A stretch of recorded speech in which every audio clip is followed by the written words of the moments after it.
పట్టణం ఎస్విఎస్ వెనకాల survey number 25లో జర్నలిస్టులు కొంతమంది ఇష్టానుసారంగా డబుల్ బెడ్రూమ్లకు తీసుకున్నారండి.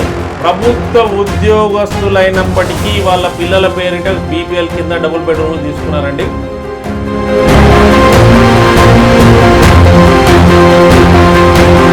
పొద్దుగాలు లేచి శుద్ధులు చెప్పే ఈ జర్నలిస్టులు 4th ఎస్టేట్గా చలామణవుతున్న వ్యక్తులు పాలమూరు జర్నలిస్టులు గతంలో 200 గజాలు తీసుకుంటారు.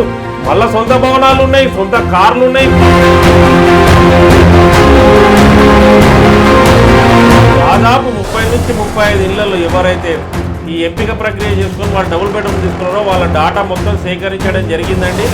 వాళ్ళకి ఎట్లా కేటాయించారు, వాళ్ళ అర్హత ఏంటి, వాళ్ళు బీపీఎల్ కింద ఎట్లా వస్తారు, మీ అంత డాటా ఉంది, ఇక్కడ తీసుకున్నది కానీ మీ హైదరాబాద్లో తీసుకున్నవి కానీ మీకున్న ప్లాట్లు మీ బినామీల పేరున్నా కానీ మీ కుటుంబ సభ్యుల పేరు మీద తీసుకున్నవి, మార్టిగేజ్ చేసినవి, లోన్లు తీసుకున్నవి అందరి చిట్టా ఉంది. శాలరీ స్లిప్లతో సహా మేము మీ డాటా తీసుకోవడం జరిగింది.